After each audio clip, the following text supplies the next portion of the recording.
You're pathetic, unemployed, worthless. I can't be with someone who can't even keep a job.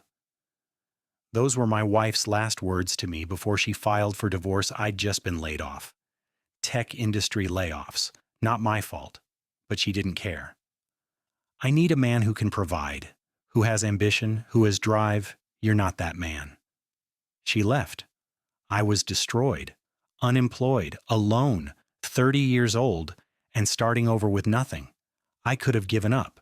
Instead, I wrote her words on my wall. Every morning I woke up and read them. Pathetic, worthless, no ambition, no drive. Use them as fuel. 6 months later, I'm CEO of my own company, making more than she ever did, building something she said I couldn't. And those words on my wall, still they're reminders of what people say when they can't see your potential. Before we begin, comment where you're watching from. Enjoy the story. Let me take you back to the day everything fell apart. The day that became my turning point. Marcus Reynolds was 30 years old, software engineer at a mid-sized tech company. Good job, good salary, married to his college sweetheart Amanda for 5 years. Life was stable, comfortable, predictable, until the layoffs came. It was a Tuesday. Marcus was called into a conference room. HR was there, his manager. Marcus, we're making some difficult decisions due to budget constraints. Unfortunately, your position is being eliminated. Just like that. 6 years at the company? Gone. You'll receive 2 months severance. We wish you all the best. Marcus packed his desk, walked out. Drove home in shock. Hadn't seen it coming. Thought his job was secure, thought he was valued. He told Amanda that evening, I got laid off today. Amanda looked up from her phone. What? They eliminated my position, budget cuts. I have 2 months severance. 2 months? That's it? Yeah, but I'll find something else. The job market is good. I have experience. It'll be fine. Amanda's face hardened. It better be. We have bills, a mortgage. You need to find something fast. I will. I'll start applying tomorrow. But tomorrow came, and the next day, and the next. Marcus sent out hundreds of applications, got a few interviews, no offers. The tech market had changed. Too many qualified people, not enough positions. Competition was brutal. 1 month passed. No job. Amanda grew colder. Still nothing? I'm trying. I've applied to over 200 positions. Maybe you're not trying hard enough. I'm doing everything I can. Are you? Because it doesn't look like it. You sit at your laptop all day. What are you actually doing? Applying, networking, following up. Job hunting is a full-time job, except it doesn't pay, and we need money. 2 months passed. Severance was gone. Savings were depleting. Marcus was panicking. Still no job offers. Market was worse than he'd thought. Amanda was barely speaking to him. 3 months after the layoff, Amanda came home with papers. What are these? Divorce papers. Marcus felt his world stop. What? I can't do this anymore, Marcus. You're unemployed. Have been for 3 months. I can't be with someone who can't provide. I'm trying to find work. It's not that easy right now. You know what is easy? Giving up. And that's what you're doing. I'm not giving up. I'm struggling. There's a difference. I need a man who has his life together, who can take care of me, who has ambition, drive, success. You're not that man anymore. I lost my job. That doesn't mean I lost my ambition. Doesn't it? Because all I see is someone who sits around making excuses. These aren't excuses. This is reality. The job market is tough right now. Then create your own opportunity. Start a business. Do something. But stop waiting for someone to hand you a job. I don't have money to start a business. We're barely paying bills. We're barely paying bills? I'm paying bills. You're contributing nothing. The severance is gone. Was gone weeks ago. Now I'm carrying everything. The mortgage, the utilities, the food, everything, while you sit at home doing nothing. I'm not doing nothing. I'm trying. Well, try harder or I'm done. Amanda left the room. Marcus sat with the divorce papers, feeling like a failure. like he'd let her down, let himself down, like everything he'd built was crumbling. A week later, Amanda moved out, stayed with her sister, said she needed space to figure things out. Marcus was alone in their apartment, unemployed, soon to be divorced, 30 years old, starting over with nothing he could have given up, could have accepted defeat, could have believed Amanda was right, that he was pathetic, worthless, without ambition or drive. Instead, Marcus did something unexpected. He got angry, not at Amanda, at himself, for letting someone else define his worth, for believing that losing a job meant losing value. He thought about Amanda's words: pathetic, unemployed, worthless, no ambition, no drive. And he wrote them on his bedroom wall, in black marker, big letters, where he'd see them every morning. His roommate would have thought he was crazy, but he lived alone now. No one to judge. Every morning Marcus woke up, read those words: pathetic, worthless, no ambition, no drive, and used them as fuel reminder of what he'd proved wrong. 4 months after the layoff, Marcus had an idea. He'd been coding for years, building tools for companies, making them more efficient. What if he built something for himself? A project management tool, specifically for small businesses, something affordable, easy to use. Better than the complicated, expensive options he started building. Spent 18 hours a day coding, designing, testing, lived on ramen and coffee, burned through his remaining savings, but kept building. Amanda called once. "How's the job search?" "I stopped searching. I'm building something." "Building what?" "A software platform for small businesses." "With what money?" "I don't need money to code. I need time." This is exactly what I'm talking about. You're delusional, chasing fantasies instead of getting a real job. This is real. I'm building something valuable. "You're wasting time, but it's not my problem anymore. Divorce will be final in 2 weeks. She hung up. Marcus stared at the words on his wall. Let them fuel him. 5 months after the layoff, Marcus launched his platform ProjectFlow. Simple, affordable. Designed for small businesses who couldn't afford enterprise solutions. He posted about it on Reddit, Twitter, LinkedIn, got some initial users, small companies trying it out, giving feedback. He iterated, improved, made it better. Month 6, 100 users. Month 7, 500 users. Month 8, 2,000 users. The growth was exponential. Small businesses loved it, told their networks. Word spread Marcus was coding 20 hours a day, barely sleeping, handling customer service, sales, marketing, everything. But it was working. 6 months after the layoff, Marcus got an email from a venture capital firm. "We've been watching ProjectFlow. Impressive growth. Would love to discuss investment."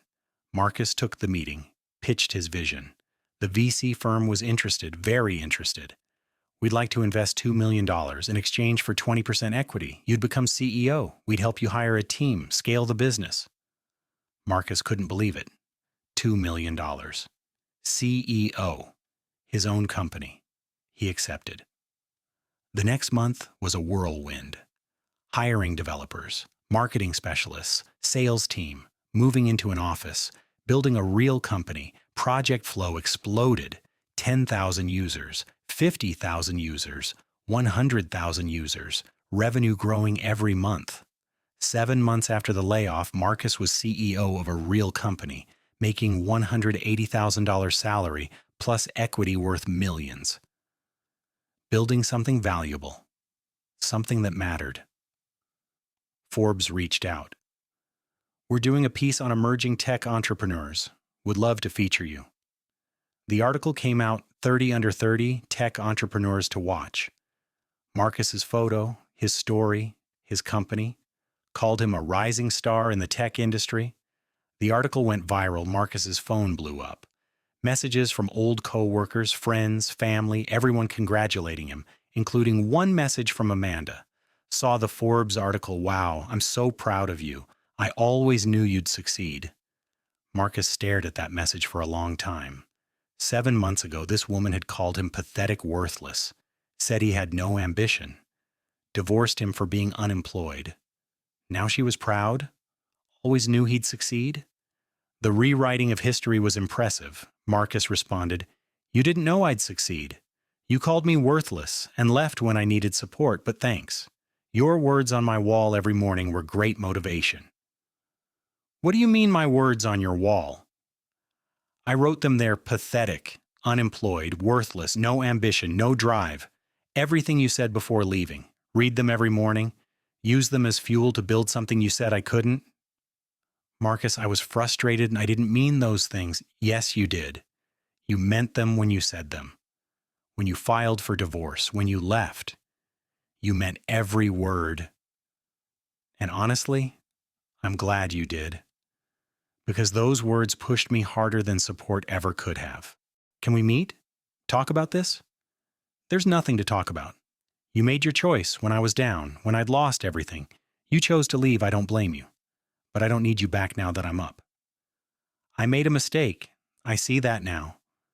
I should have believed in you." "You should have. But you didn't. And that taught me something important. That belief in myself matters more than anyone else's belief. So thank you for leaving, for calling me worthless, for giving me the fuel I needed." Amanda tried to call. Marcus didn't answer. Blocked the number. Moved on. 2 months later, Marcus expanded. ProjectFlow hired more people. Opened offices in 2 cities. Revenue hit $10 million annually. The company was thriving. Marcus's apartment wall still had Amanda's words: pathetic, worthless, no ambition, no drive. Friends who visited asked about them. "Why do you still have those up?" "You've proven her wrong." Because they remind me that rock bottom is a foundation, that people's opinions are just noise, that the only person who needs to believe in me is me. 3 months after Forbes, Marcus was at a tech conference speaking on a panel about entrepreneurship. During Q&A, someone asked, "What's the best advice for someone who's just lost their job?" Marcus thought about it. "Write down the worst things people say about you. Put them where you'll see them every day. Use them as fuel. Because people will doubt you, will tell you you're not enough, will leave when you need them most. Their words can destroy you, or they can build you. Your choice." 6 months after Forbes, ProjectFlow hit 500,000 users valued at $50 million. Marcus's equity made him a millionaire on paper. He bought a house, nice place, 3 bedrooms, home office, and in that office he recreated the wall: pathetic, unemployed, worthless, no ambition, no drive. A reminder of where he started. A year after the divorce was finalized, Marcus ran into Amanda at a coffee shop. She looked surprised. "Marcus, hi." "Amanda." Awkward silence. "I heard about your company. You're doing incredible things." "Thanks, it's been a journey." "Listen, I owe you an apology for what I said, how I treated you. I was wrong." "You were, but it's okay." "Is it? Because I destroyed you when you needed me most." "You tried to destroy me." "There's a difference. What you said hurt, but it also motivated me, pushed me to prove you wrong. So in a weird way, you helped." "I don't deserve credit for your success." "You don't. But you played a role by showing me what I didn't need: someone who only believed in me when things were easy. I needed someone who believed in me when things were hard. You weren't that person. And that's okay. It taught me to be that person for myself." "Do you hate me?" "No, I don't feel anything about you. You're just someone from my past, someone who taught me a valuable lesson, nothing more." Amanda's eyes filled with tears. "I miss you. Miss us. We were good together. We were comfortable together. There's a difference. When things got hard, we fell apart. That's not a good relationship. That's just convenient. Can we try again? I'm different now. I see things differently." "I'm sure you do. Now that I'm successful, now that I have money. But where were you 7 months ago, when I was unemployed, eating ramen, building something from nothing? You weren't there. And that's fine, but you don't get to come back now. I made a mistake. You made a choice. Choices have consequences. Mine was to build something. Yours was to leave. We both live with those choices now. Marcus walked away, didn't look back. Amanda was his past. His future was somewhere else. 2 years after the layoff, ProjectFlow was acquired by a major tech company for $150 million. Marcus's equity, $25 million. At 32 years old, Marcus was wealthy, set for life. But more than that, he was proud of what he'd built, how he'd built it, who he'd become. He took the words off his wall, framed them, hung them in his new office. Not as reminders anymore, as trophies. Evidence of what he'd overcome. Proof that the worst moments can become the best fuel. 3 years after the divorce, Marcus met someone new, Sarah, a fellow entrepreneur. They met at a startup event, hit it off immediately. Sarah knew Marcus's story. I read about you, about ProjectFlow, about starting from nothing. Rock bottom, actually, below nothing. What pushed you to build it? Anger and spite. My ex-wife called me worthless. I wanted to prove her wrong. Did you? Every single day.